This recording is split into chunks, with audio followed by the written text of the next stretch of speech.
Welcome to Purpose in the Pain.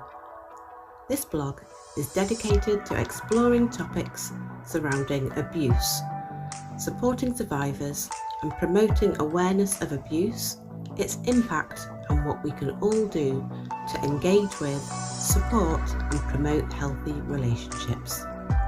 Come and journey with us to discover your purpose in the pain.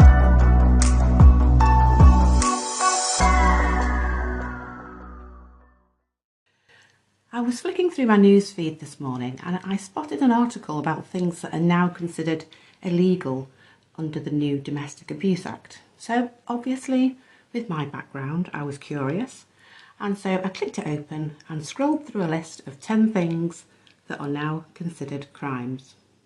What I wasn't expecting to find was a list of things that I had experienced which previously weren't crimes.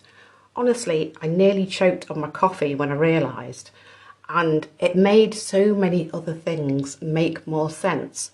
Why I couldn't get people to listen, why I couldn't get the police and other authorities to do anything about the situation that I was in an abusive relationship. And it was really shocking, actually. It was shocking to realise that it was okay for me to be treated that way over a very long period. So my experience of domestic abuse lasted for 18 years with the same person who we'd only been together for 3 of those years. And I continued to be hounded and abused and harassed and had my world and my life made a mockery of by this other person, my ex-partner. So to see these things in a newspaper and just finally realise that over those 20 years, he wasn't committing any crimes. I mean, I don't think that, but according to the law, he wasn't. And it really shocked me to my core and made me wonder how many men and women have experienced this type of cruel, wicked, abusive behaviour for over all these decades, with nobody to help them, nobody to support them, nobody to do something about it. And I'm not going to lie, it hurt my heart to realise that we're only just now beginning to see some of these things as crimes. So I wanted to go through them. I won't go through them quite one by one, but I'll pick out some of the key ones and just give you some examples of some of the things that I actually experienced, just for context. So when I first met my husband, I was 20 years old and on the rebound from a previous relationship, and just starting to do that young adult thing of learning to be self-sufficient. I actually met him at a job interview because he ran his own business, and I did initially have those kind of romantic sparks, but knew at the time that if I wanted the job, I needed to leave the man alone. So I stayed in my old job and started what I hoped would be a wonderful relationship. And for the first 12 months, it really, really was. But it was also in that first year that I allowed my financial independence to be gradually reduced and taken away and replaced by financial dominance of my not yet husband. The first thing that he did was persuade me to move in with him. Now, just so you've got an idea of where I was already living, I lived in slum landlord property in significant disrepair, and he lived in a beautiful 3-storey Georgian townhouse. I literally couldn't pack my bags quick enough because it felt like a total upgrade, and I don't imagine anybody in my situation would have made a different choice. So that's just to highlight how innocently it all started, and it really did, to me, look like a positive life change, and would have done to anybody. The next thing that he targeted was my job. So because he owned a small company, he persuaded me to quit my job and join his sales team, which he made sound so sensible.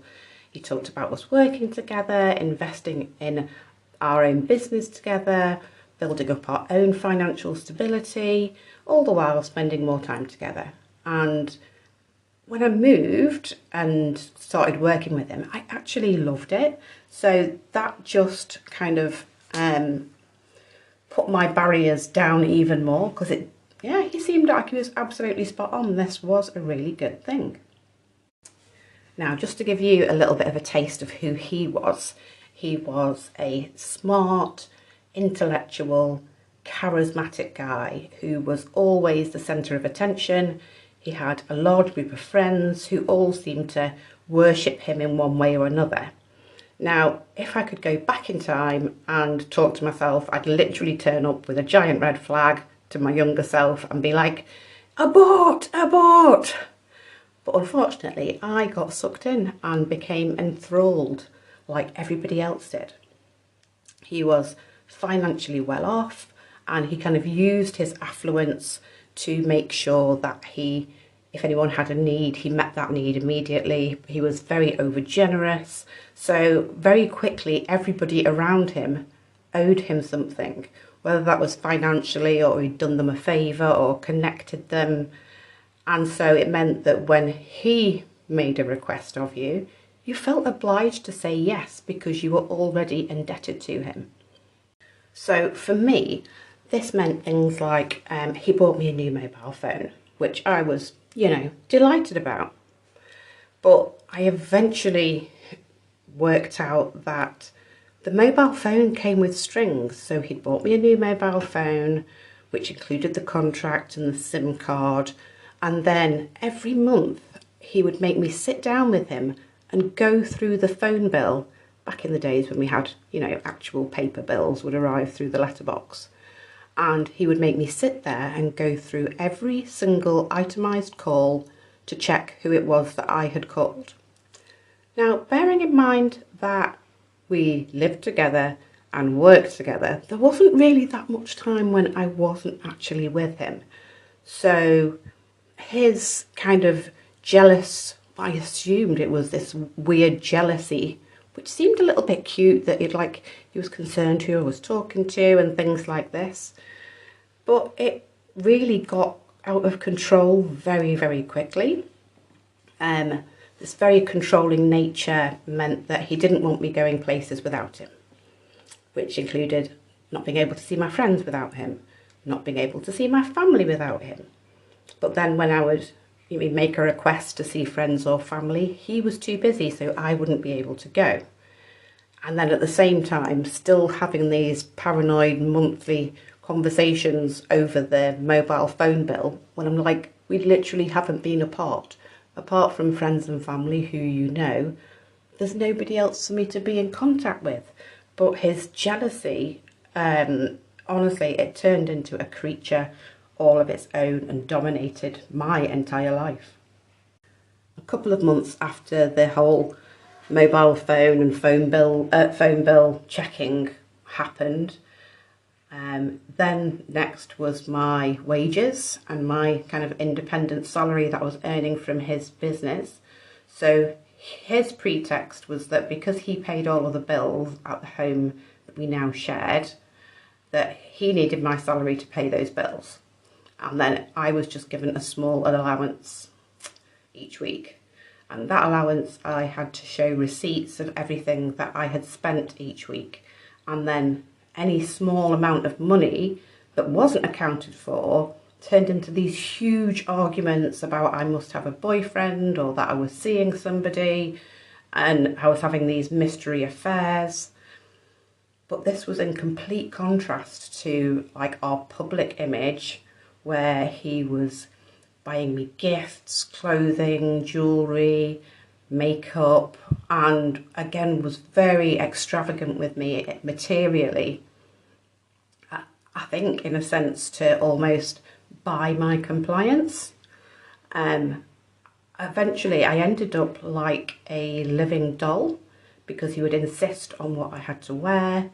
He would insist on how I had my hair, what jewellery I was wearing, what shoes I was wearing, and that is very extreme. He would actually put my makeup on for me and would not allow me to do my own makeup.